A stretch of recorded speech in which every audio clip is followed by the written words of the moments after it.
Hey!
So, I don't know actually if I need to update my game. If I don't need to update my game, that means probably I don't have that many, that means I probably don't have that many mods in my game, which I think I might have deleted them recently, which is fine. I can, add them later. We don't need to do that now. We could just play The Sims.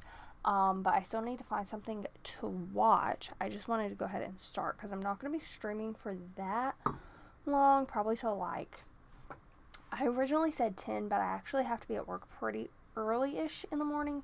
So probably until 9 or 9:30 at the latest, because I actually want to get some sort of rest and would like to look halfway decent in the morning. That would be nice.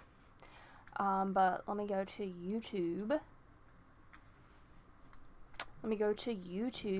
So there's a bunch of stuff that we could watch and listen to while we play The Sims. I don't even know if I changed what I'm streaming under to be totally fair. Or,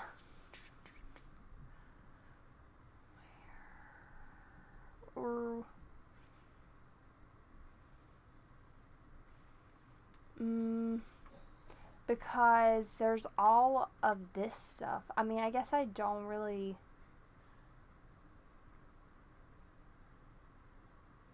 No. Let's watch this. I don't really know, like, 100% what this is about. Okay. I don't know if, like, yeah, let's not let the ad play. We don't Significant new developments in the murder investigation of United Healthcare CEO Brian Thompson. Police now say fingerprints and shell casings from the scene of the shooting all point toward the suspect, Luigi Mangione. Let's bring in CNN's Shimon Prokupecz. He's in New York with details. Shimon, we're also learning more about Mangione, losing contact with his family and his friends in the months leading up to the shooting? Yeah, in the months and really even the weeks just before the shooting. And what we're learning from law enforcement sources, Wolf, is that on November 18th, when his mother reported him missing to the San Francisco police, she told him that she had been calling him repeatedly and that he wasn't answering his phone, he wasn't picking up. But also significantly was that his voicemail was full and that she was not able to leave a message, not able to make contact with him. Since July 1st, Wolf, that is what she told police, that for months she had been trying to reach her son and she was unable to reach him. Believing that he was working at a place in San Francisco, she called the San Francisco police asking for help. Now, what she also told police was that there was no reason for her to feel that he was going to do any kind of harm to him. So I actually do have a good bit of mods, it looks like, in my game. And it looks like something is broken. So I think I might have something on my computer to where we can, like, see what it might be. To be honest,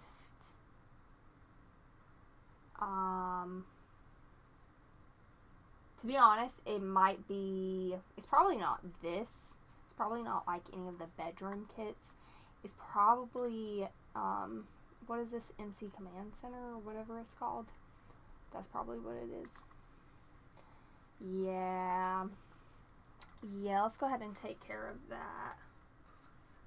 What was that? Hold on. Okay. Self or to anyone else, and it's unclear, Wolf, at this point what other actions the police took. But this is significant because it shows that for months and months he had sort of gone quiet. No one was able to get a hold of him, and his family was so concerned that they finally went to the police trying to get help. What happened after that is simply unclear at this point, Wolf.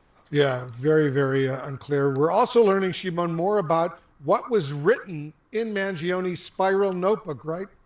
Yeah, so this is a multiple page spiral notebook with handwritten notes allegedly made by... I wonder why they won't call it a manifesto. Like, is there a reason why? Is there, like, is that just not a thing that, like, the news says? Is this, like, is it, like, a taboo? Luigi Mangione.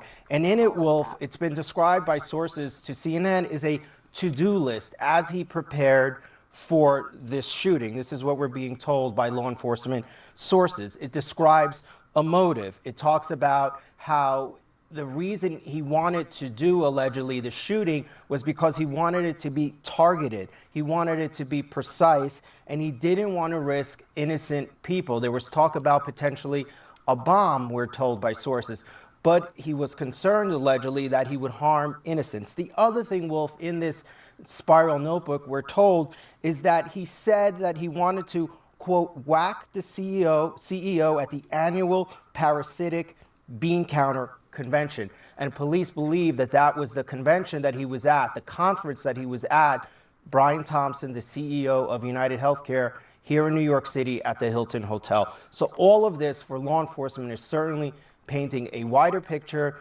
putting this puzzle together with all the evidence they have now gathered, Wolf. Very interesting indeed. Shimon Prokupecz, thank you very much. I want to bring in our legal and law enforcement experts for some analysis. Chief Ramsey, let me start with you. Mangione's fingerprints and, and gun both pin him to the actual scene of the crime. Just how crucial is that evidence for the case? Okay, well, we don't really need to listen to the ad, but this whole thing is like literally so insane to me, because it's like, how desperate do you have to be?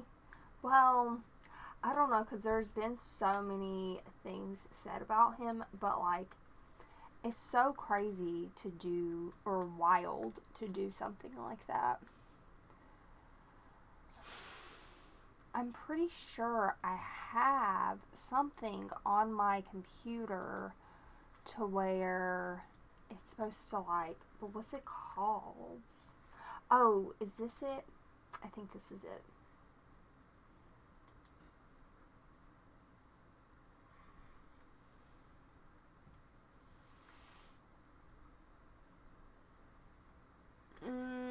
Okay, hold on. I'm gonna switch. Oh shit. I have the volume turned off. Okay, hold on. Okay, good on that. So, I mean, this is the first scientific evidence now that they have. They have the firearm, they have a fingerprint. There is still DNA that is yet to be tested, but they're able to put him at the crime scene. So that is crucial. Right now, they're working very closely with the district attorney's office to really carefully, build this case, making sure that all the evidence, everything that they need is right there for a successful prosecution. Candice DeLong is with us as well. She's a former FBI profiler. Candice, you just heard about Mangione's spiral notebook. As a former FBI profiler, what picture does this paint for you about him and his psyche? It is not at all unusual for people committing certain types of crime, including murder, to write down their thoughts, to write down their plan.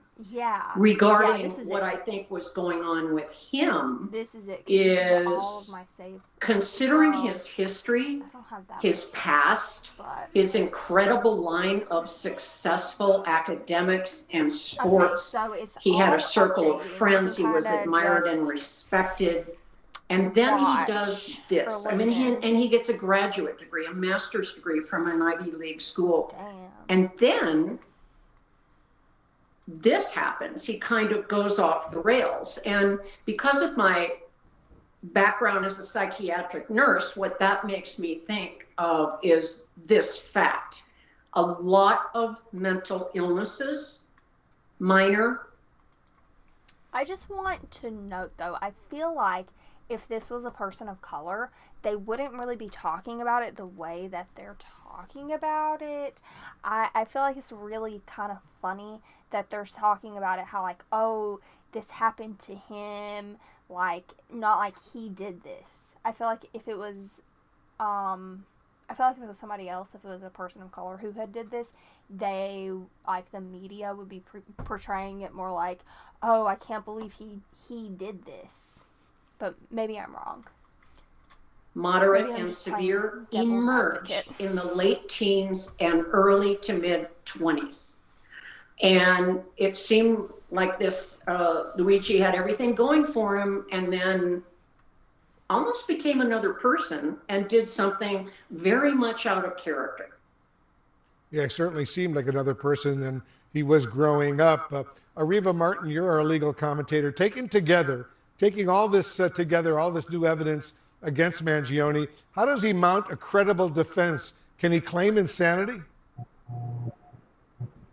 Well, it's going to be very difficult, Wolf, to make a credible defense given the overwhelming amount of evidence that has been assembled by law enforcement in this case. We have the forensic evidence. We have the gun being matched to the casings from the gun. We have the fingerprints. We have this manifesto of sorts, as you will. We even have what police believe to be an admission from him. So it's going to be very difficult, although what his lawyer is saying that they're going to fight extradition, and that, according to him, he hasn't seen any evidence that ties Mangione to the murder of the CEO. God, but clearly there is a mound of evidence that's going to be difficult for this defendant to overcome.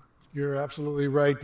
Candace, it's pretty striking that Mangione's mother hadn't heard from him since July and didn't report him actually missing until November.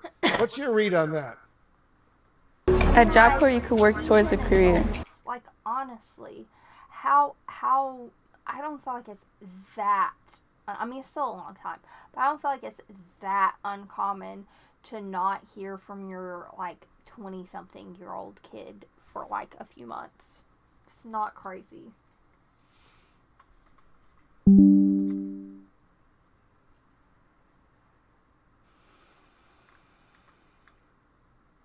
With each other was like prior Until November. What's your read on that? Well, of course, I don't know what their Sorry, I'm also reading, like, behavior with each other was like other prior stuff to that's that, popping but up on my obviously not computer. hearing from him concerned her enough to go to the police. It occurred to me, and she's not the only one, close friends, and how long this is taking? also said This he is what I'm kind of looking at, dropped like, off the radar for a while, not prior to last week.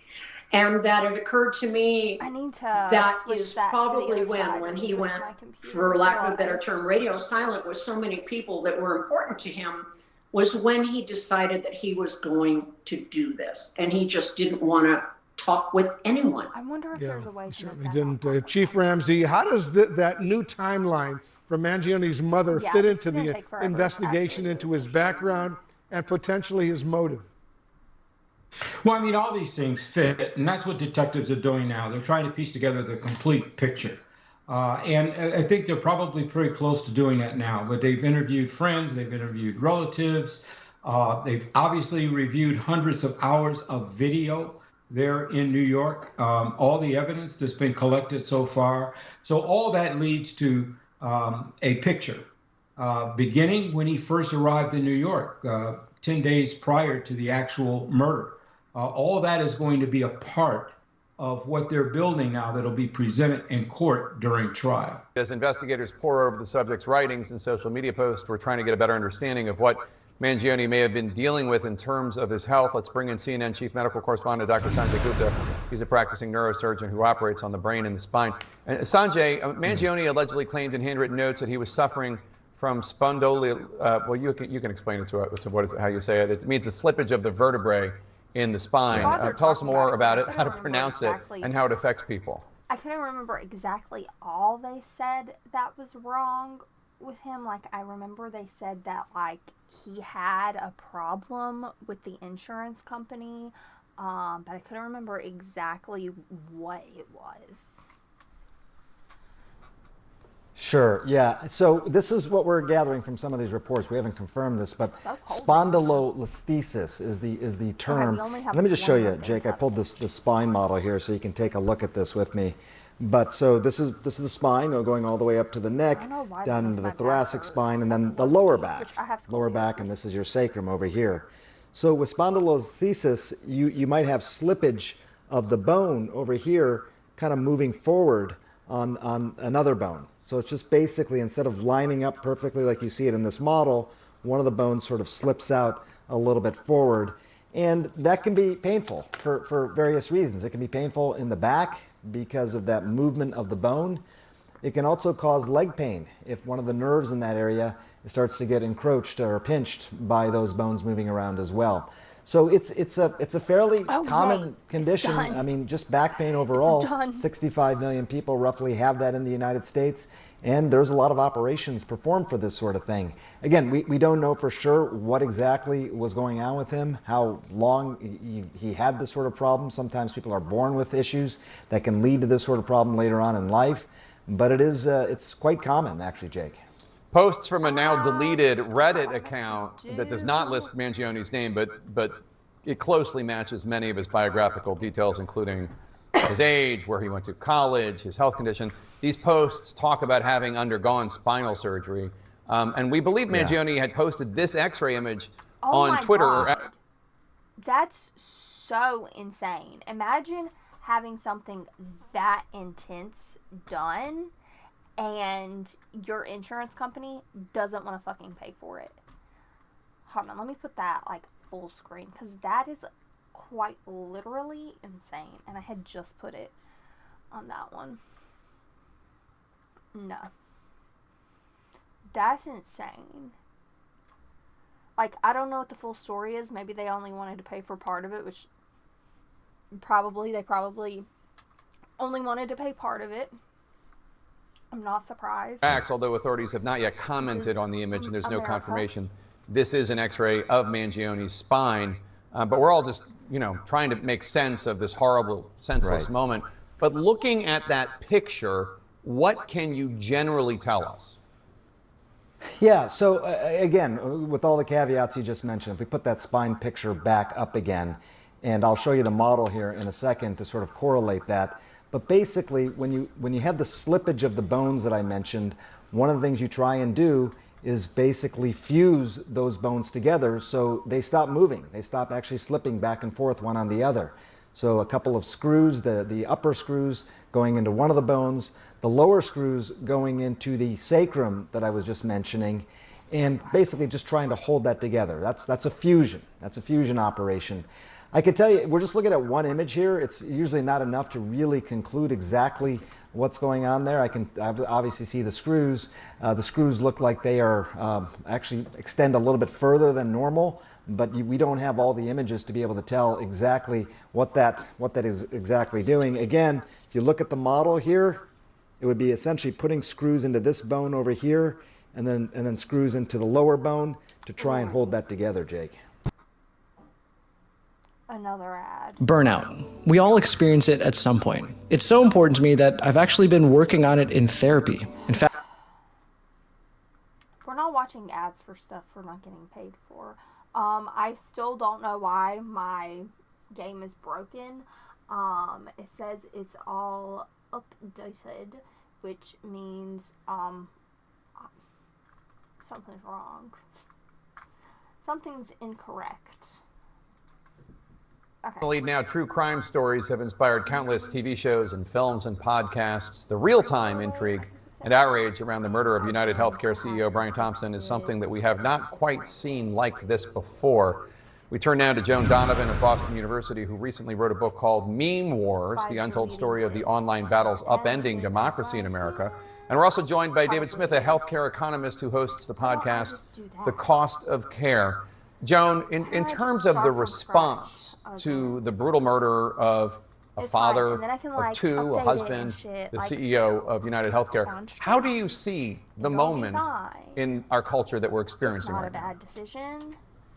Yeah, I think that, social media has really come alive in this moment, because this case really marries two things that really do well on the internet, which is true crime and memes. And so even the message that was left behind at the crime scene of deny, delay, depose is set up in such a way so that the internet would bite and be able to circulate all kinds of stories. And I think that the deepest resonance has been that many of us, it's almost a universal, that we've experienced very high cost healthcare, and at our most vulnerable points have been denied coverage. And I think that's resonating with a lot of people. And David, you have your own personal stories of loss and frustration with the healthcare system after the deaths of your father and your sister and your brother. What was your response to the praise for the murderer and the loathing for the insurance industry? And I realize those are two separate things. Yeah, well, look, Jake, it's unfortunate. Obviously, somebody lost their lives. Kids are going to grow up without a father. He's leaving behind friends, family, and everything. To Joan's point, you can absolutely understand this moment with social media. There's a lot of people that are using this channel and this event to really express grievance. Grievance about the system, grievance about the way they've been treated in the system. And that grievance is born from the fact that each of us puts $15,000 a year into this system. We spend $5 trillion on this system collectively, and people go bankrupt. They're met with wrong doors. They're met with indecision. People are angry. They're fed up with the system, and they're alone. People feel alone in this. So suddenly there's an event. There's this opportunity for people to come in. Basically all of that. basically, we missed all of that. I did, at least. Okay, it's cool. It's fine. It's chill. It's fine. I mean, we're gonna turn it on. Okay, so we're gonna turn it on, but we don't have anything since we just deleted everything, and we're gonna have to update everything later, but it's fine. It's cool. We can go ahead and start, like, building something. Anything. I just want to build something.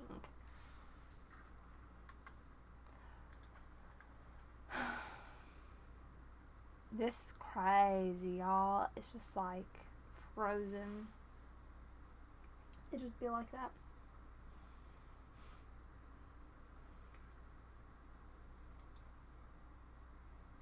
Hey, did you know you might get a big cash payout if you were in a car accident in the last year? Oh, okay. Yep. Yeah. Apply changes. I think we're good. We should be good. We should be able to,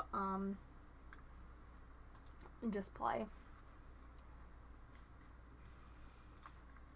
The screws look like they are actually extend a little bit further than normal, but we don't have all the images to be able to tell exactly what that is exactly doing. Again, if you look. Okay, so before we miss almost all of this again, I'm gonna make just like a base, simple, cutesy character quick.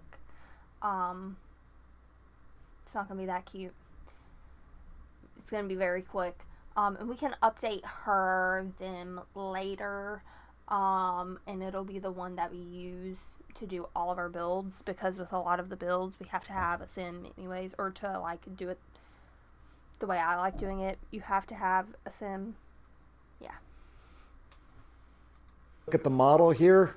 It would be essentially putting screws into this bone over here, and then screws into the lower bone to try and hold that together, Jake. International lead now, true crime stories have inspired countless TV shows and films and podcasts. How do I feel? Well, we can real-time intrigue and outrage around the murder of United Healthcare CEO Brian Thompson is something that we have not quite seen like this before. We turn now to Joan Donovan of Boston University, who recently wrote a book called Meme Wars, the untold story of the online battles upending democracy in America. And we're also joined by David Smith, a healthcare economist who hosts the podcast The Cost of Care. Joan, in terms of the response to the brutal murder of a father of two, a husband, the CEO of United Healthcare, how do you see the moment in our culture that we're experiencing right now? Yeah, I think that, social media has really come alive in this moment because That's new. Oh my God, this is so new. It took me a second to realize. Is this like for if they're already dead? Oh my God. No way.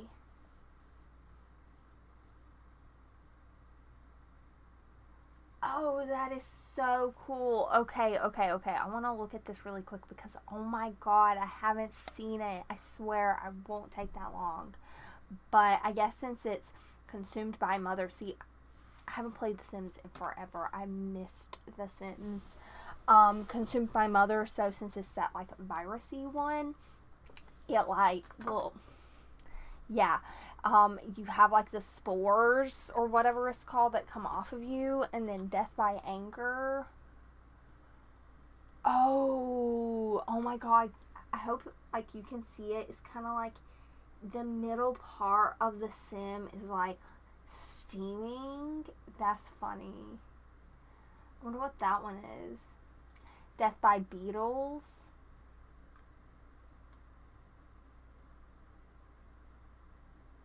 Okay, I mean, it looks like it's doing something, but I feel like maybe I'm wiling. Oh, well, there's something. Like, it looked like little dots around them. Death by... Oh, being crushed by a Murphy bed. Oh, okay, so it's got this little sleeping thing. Death by being swarmed by flies. Imagine being dead and you're still being chased by flies. That is literally a curse. Death by cow plant. Are you going to be chased by a cow plant? Okay. Death by drowning. Okay, it looks like little drops. It makes sense. It's cute. Embarrassment. The one before this was electricity. I don't see anything. Falling from heights. I don't see anything. I'm actually scared of heights, kind of. Fire. Oh, okay. I see the smoke. How do I take it off now? Can I not? Can I not take it off now? Am I gonna have to delete them? Yeah, I guess it's gonna make me delete them. Boo. Okay, well that's cool. That's cool. So we're going to, okay. This case really marries two things that really do well on the internet, which is true crime and memes. And so even the message that was left behind at the crime scene of deny, delay, depose is set up in such a way so that the internet would bite and be able to circulate all kinds of stories. And I think that the deepest resonance has been that many of us, it's almost a universal that we've experienced very high cost healthcare and at our most vulnerable points have been denied coverage. And I think that's resonating with a lot of people. And David, you have your own personal stories of loss and frustration with the healthcare system after the deaths of your father and your sister and your brother.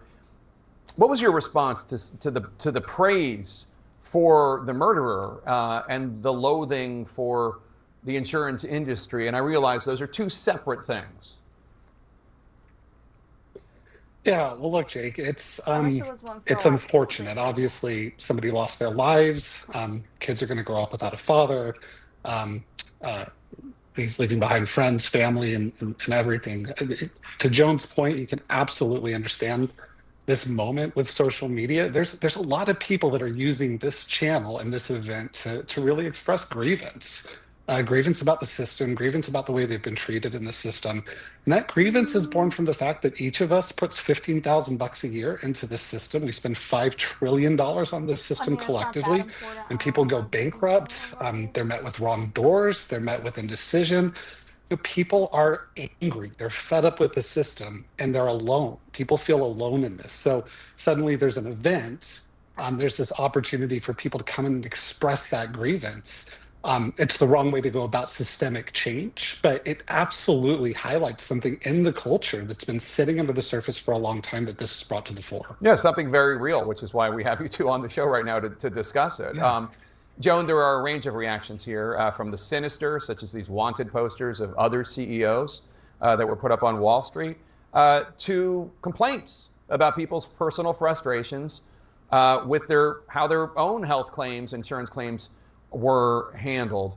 I'm wondering if the online culture that is fueling some of the worst of this is, obviously it's distasteful, but it is also bringing forward a discussion that, maybe Bernie Sanders and Liz Warren have been trying to have this conversation nationally for years and years and years, but this moment is really bringing it beyond politics.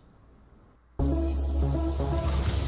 don't understand why YouTube has so many talk and ads nowadays. Maybe I'm wild, but there's definitely so many more ads now than when I think it's really truly a universal experience, and it really hits at these bipartisan lines where you don't have to be, Republican or a Democrat to have suffered from lack of health care, especially at moments when you are at your most vulnerable.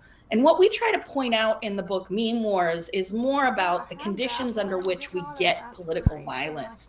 And political violence happens in moments when people lose faith in institutions. And so it's also very clear that what is also being expressed on social media is a loss of faith in who is going to hold these companies responsible for these incredibly exploitative policies that do leave you feeling very alone and isolated at moments when you also might feel like you are, or a loved one is about to die.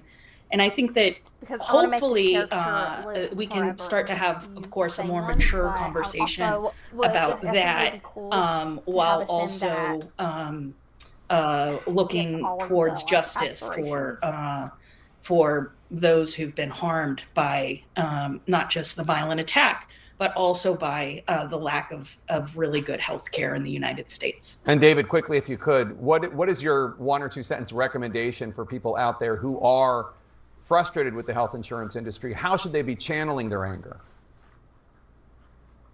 Better understand the system. There's tons of resources to get a little bit smarter on it. The system needs reform. This is the wrong way to start a conversation, but to Joan's point, it's a conversation we have to have. We need to get smarter, we need to activate, and we need to blow the system up because it's failing too many people. It's costing us too much. Brian Thompson has exposed simmering anger at corporate America, with some even sympathizing with the suspect, Luigi Mangione. Brian Todd is joining us right now. Brian, all of this is deeply troubling for corporations worried about the security of their top executives. Right, Wolf, and the security posture for top corporations has changed dramatically since the shooting. Yeah, it's changed dramatically. Somebody got arrested over, basically saying nothing.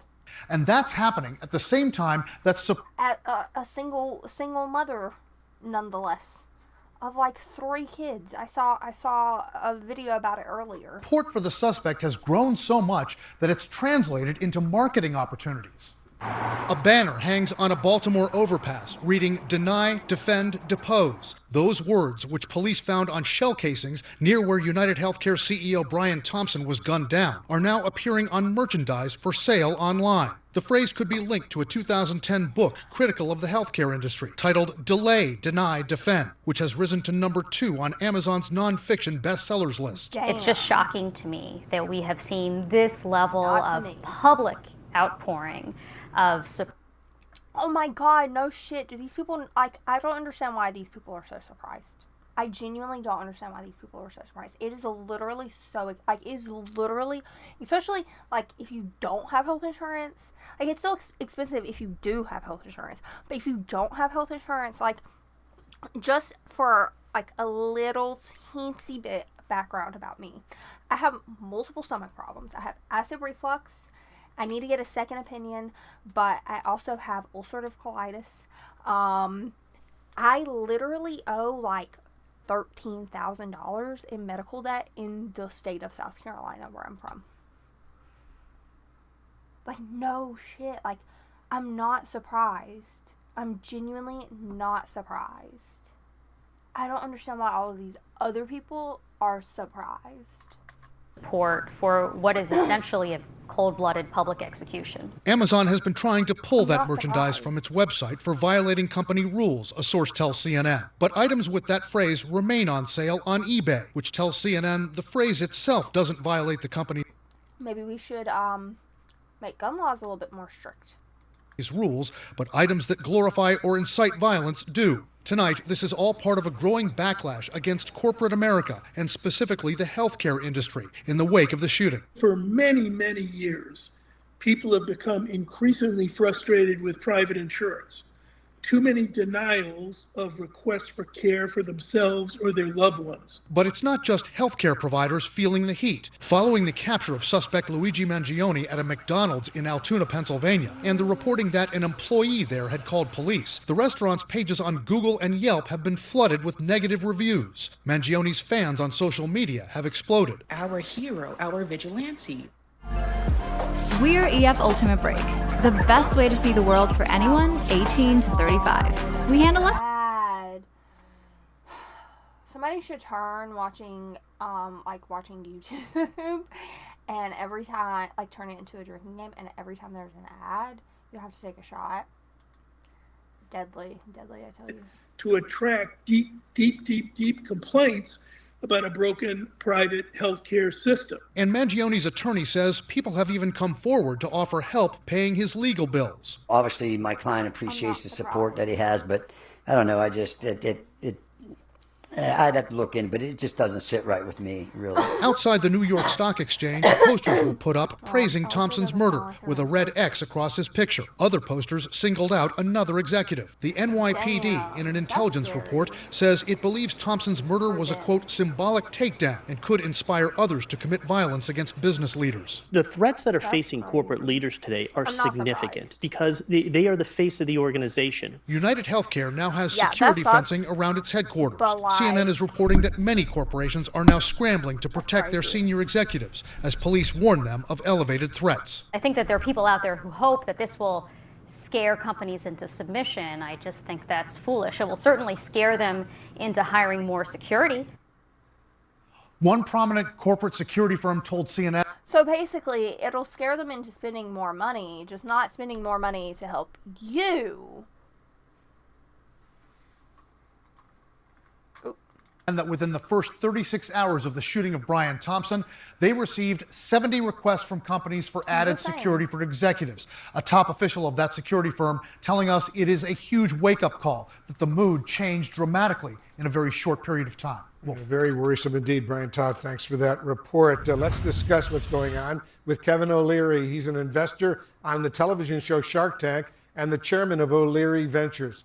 Kevin, thanks so much for joining us. You said this outrage towards health insurance companies should be a major wake-up call for them.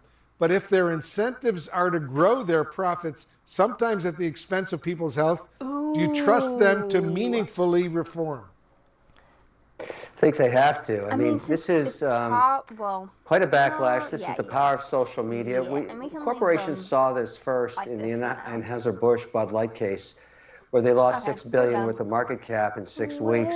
They'd never seen that before. This is occurring because people are frustrated with the appeal process in all health insurance. And so what the executives have to do at United Health, and frankly the whole industry, is appeal to reality and say, look, it's on us now. We understand you're unhappy. I mean, this murder, this assassination is horrific. There's nothing good to be said about that, and there's lots of problems with it. But at the end of the day, what it's leading to is the frustration of the users of healthcare. And everybody's affected by healthcare. They should be coming out now saying, look, we get it. We have families too. We're people. We have children. We care about what you think about. And we're going to automate this process and make it better, or do whatever they have to. That when you appeal a case, it's not a delay situation. And if you have a valid claim, you get paid out. That's what insurance is supposed to do. But putting a fence around headquarters, hiring more security guards, that's all bad imagery, Wolf. It's all bad, and it's not the right answer. As you probably know, a Kaiser Family Foundation survey found that about 1 in 5 insured adults dealt with healthcare claims being denied last year. People are sharing stories online of their claims being denied for surgeries, cancer treatments, and major health issues. What do you say to them? Well, there's probably valid reasons to deny, but if it's set up so that you just can't appeal it in a way that is cost effective because you can't afford to hire a lawyer, particularly in an expensive surgery, it doesn't matter. At this point, social media is now the jury, and it doesn't like what it sees. So if you're an executive, in interim management, United Healthcare, or any other health company, you got to read the room, Wolf. You got to read the room and realize right now that the public is turning against you. They are your customers, and they don't like it.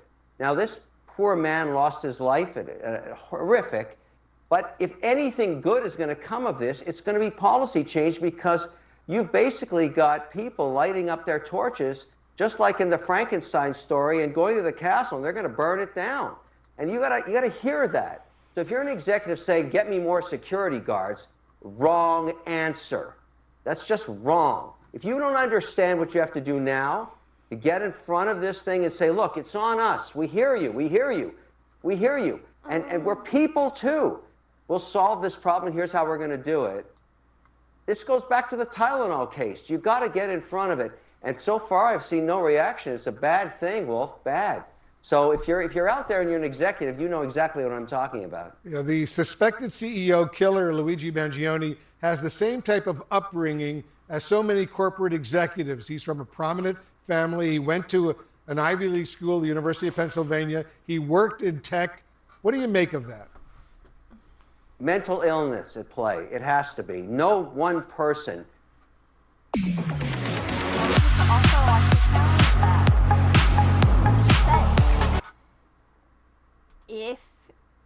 If the person who did this was a different skin tone,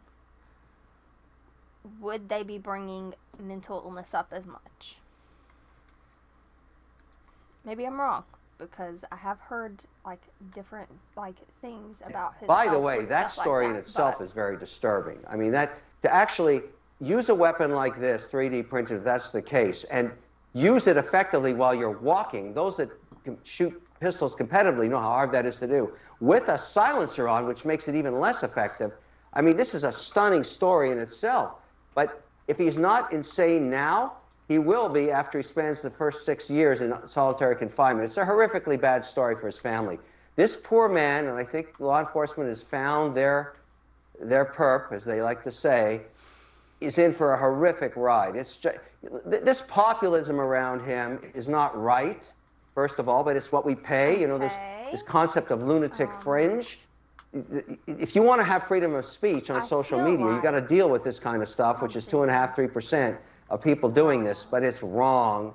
But for this poor man, there's no question in my mind, there's a mental illness here. He was estranged from his family for months, and then he does this. This makes no sense, but I don't know what to say. You know, I feel compassion for his family, but I don't endorse what he did. This is just wrong.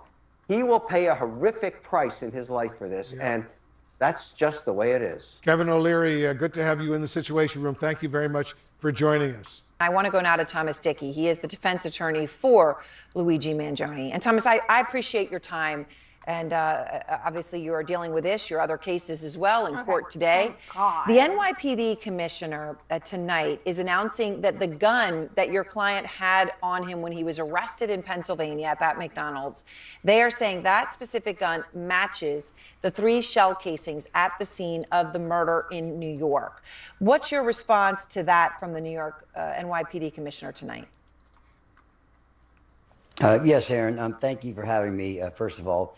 You know, Aaron, I still haven't seen that evidence. Lawyers need to see evidence. Those saying you have something and getting that admitted into court are 2 different things. In fact, so what we're talking about is fingerprint evidence and some ballistics. Those 2 sciences in and of themselves have come under some criticism in the past relative to their credibility, their truthfulness, their accuracy, however you want to do it. So that's why, as lawyers, we need to see it. We need to see how do they collect it, how much of it matches. You know, I don't want to get too technical, but fingerprints, they go by ridges, different things like that. And then we would have our experts. We would have experts take a look at that. And then we would challenge its admissibility and challenge the accuracy of those results. So, you know, when you mentioned it's the ballistics, but also the fingerprints, when you're talking about fingerprints and the ridges on the fingerprints, you just mentioned specifically, the NYPD does say those fingerprints match the fingerprints, your client's fingerprints match the fingerprints on the water bottle and that kind bar near the murder scene. So is what you're saying that you're not sure that the methodology that they're using or the company that or however that they're matching those fingerprints, you're not confident in that? Well, I'd have to see it.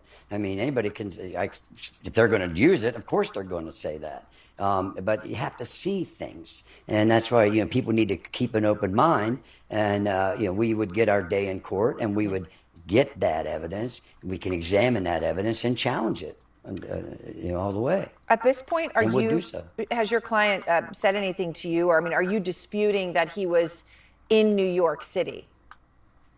Therapy has always been such a scary idea to me because I simply did not know where to get started. I didn't know how to find my person. I did not know where to go until BetterHelp came in and helped me solve a lot of those problems. With BetterHelp, I got started on my therapy journey, and I actually went through a couple of different therapists to find my perfect match, and that's something that you shouldn't be scared of. You start with a questionnaire when getting started with BetterHelp, and even that helped me guide and helped me think about what I'm looking for with this experience, because getting started, I had no idea. Only thing I knew going into it was that I would benefit from talking about my feelings and just having I'm not going to get in any communications between my client and I.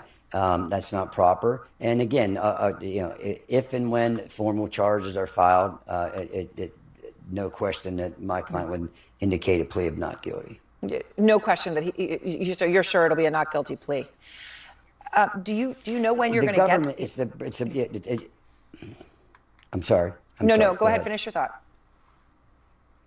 Yeah, the burden of proof is always on the government. Okay, so again, people forget that he and any other person charged with a crime is presumed innocent. That means we start off square one with a presumption of innocence of him being innocent, and the rest then follows, and then we challenge the evidence and contest it and battle it out in court where it belongs. Right. Well, it's important though that you're indicating there's no question that he would have a plea for not guilty when he makes that plea.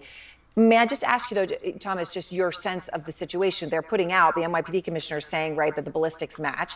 The NYPD is saying that the fingerprints match. You're saying you haven't seen this evidence. Are you frustrated that you haven't seen it? Are you trying to get your hands on that at this time? This whole thing. Yeah, unfortunately, the way the process works is we don't get it right away. They don't have to give it to us, until certain times and certain spots as the case moves forward. I'm trying to get my hands on as much as I can, but again, you have to see it. You can't examine something and comment on it. And that's what's frustrating about it, because we get to see it and we get to hire our own experts and look at it and all the methodology that's involved in it and challenge it. So when you talk that's about my duty to my client, and I welcome that. No, I understand, and that's the way this would go. I am curious, though. I know that when you've talked about his mental health, such that you've interacted with him so far, especially in the context of the rage that he displayed yesterday when he showed up at court, you said that he, from what you could see, he's able to make quote unquote knowing decisions. So it just seems to me, and I don't want to get ahead of it, but it seems to me very clear that what you're saying is that you are going to plead not guilty, not guilty by way of insanity or anything like that, just a plain and simple, clear not guilty. Yeah. So first of all, about this outrage, he's irritated, agitated about what's happening to him and what he's being accused of. He never had any legal representation until he walked into that building yesterday. And I talked to him. And if you notice, look at the film, look at the difference between when he went in and when he come out. So once he got in, he finally had legal representation. I like to think he had somebody that he can trust and has faith in, and now he has a spokesperson and someone that's going to fight for him. And so I think you'll see a big difference in the demeanor, and I think that part of that, whatever you want to interpret that as yesterday, was a lot of the frustration of being a young man thrown in jail and being accused of very serious matters. So just to be clear, and but to be clear, you didn't meet him then. So when we see that rage, you haven't had a chance at that point to have spoken to him or seen him. Your first meeting was actually when he went in the courtroom. Yeah. No, actually, that was into a holding area, and I was on the other side of that. So my first contact with him visually, was before you had a chance to speak with him, was him coming through that door, and you saw the interaction between he and the sheriff's department, and then look at the video of him coming out, and look at the difference. He's now had legal counsel. I was upset that he didn't have any legal counsel prior to that. That extradition hearing came upon really quick, and he hadn't talked to anybody. So, Thomas, do you know at this point why he was in Altoona? Spoons, they're out. Panera's new ciabatta dippers are in. Each melty sandwich paired with a perfect portion of soup is made to dip. Go for the... Again, that would be their burden of proof. Again, I can't get into anything, any communications between that occurred between my client and myself. Have you been I'm able? bound by law that I can't. Yeah. Do that. So I was laying out in the introduction the timeline here, right? That his mother said she spoke to him on July 1st, and then 140 days went by between that conversation and the day that she reported him missing in San Francisco. Have you had a chance to speak with her or any other family members at this point? Again, I'm not going to get into that. I'm not going to get into what my investigation has been up to this point. I appreciate the job you guys do as reporters, because I'm actually using different news reports as my source of information, because nobody's sharing these evidentiary things with me. And again, unfortunately, I can't get into my oath and my duty, my loyalties to my client, and I can't get into certain things. And again, I'm biting at the bit, so to speak, waiting to get my hands on this stuff so we can start attacking it. Right. Now, I want to ask you one thing, if I may, before we go, and maybe you'll be able to give an answer to this one Sure. In a more fulsome way. But police say that Mangione gave them a forged New Jersey ID, when they apprehended him at that McDonald's in Altoona, and that ID, I'm showing it here, I don't know if you can see it, Thomas, but it's the ID under the name Mark Rosario when he was arrested. They say that matches the ID that the man at the hostel used in New York. That's the photo that we're showing here. That's him. There were two there. One when he is smiling at the person checking him in, and then the other one, the two times we saw his face in New York. When you look at this, and I mean, this is you as a lawyer, you as a citizen, do you think that those pictures look alike, the ID and the actual captures that they have of the man? First of all, I cannot see them. You threw a compound question. Being a lawyer, I am a citizen, but I'm in different roles when I'm a citizen and as a lawyer. I am Luigi's lawyer. I've entered pleas of not guilty to the charges in Pennsylvania. We have a hearing scheduled, I believe, for December 23rd.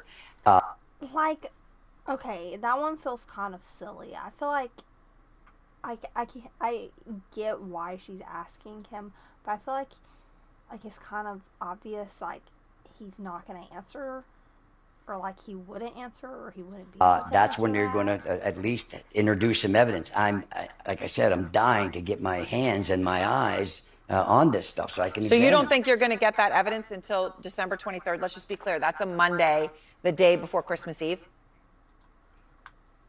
I'm going to try to get it beforehand. Technically, under the rules, they don't have to give it to me until we have the hearing, and that's frustrating. All right. Well, thank you very Rules are much. rules. Yeah, it is. So you would have it by that day at the latest. You're going to try to get it before then. Thomas, I appreciate your time, and thank you very That's much. correct. I appreciate it. Thank you, sir.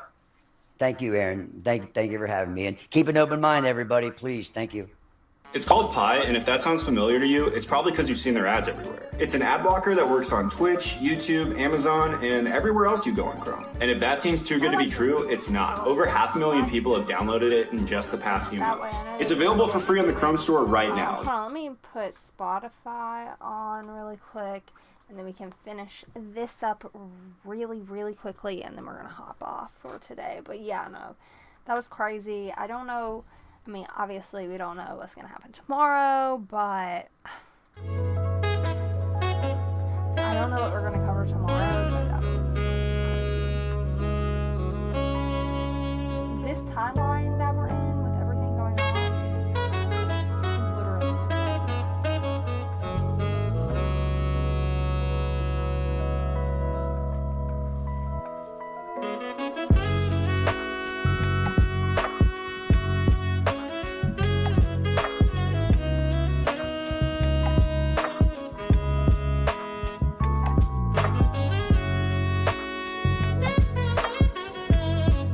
Now, this is not, first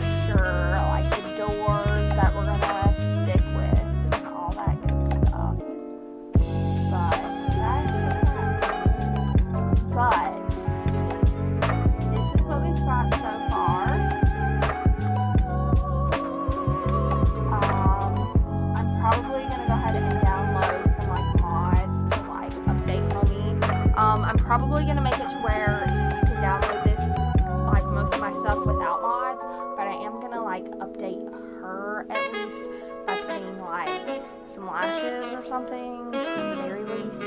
But it's been real. It's been good. That was crazy. It literally took us forever to be able to even play The Sims. Let me go ahead and save and exit. But yeah, tomorrow get off earlier. Hopefully I'll be streaming earlier tomorrow, but you never know. We'll see though. We shall definitely see. I'm gonna say at least 8. I will be streaming by at least 8. Hey, sorry. I did not see anybody had typed in chat because I wasn't looking. But thanks. Like I said, I'm gonna be streaming tomorrow. I at some point would like to get another monitor. I don't know how well this is working out so far. Maybe I need to change my settings, but even then, or maybe I need to change it on this screen, but that's definitely something I need to figure out later. Like I said, I will see you guys tomorrow. It's been real, it's been good. Bye.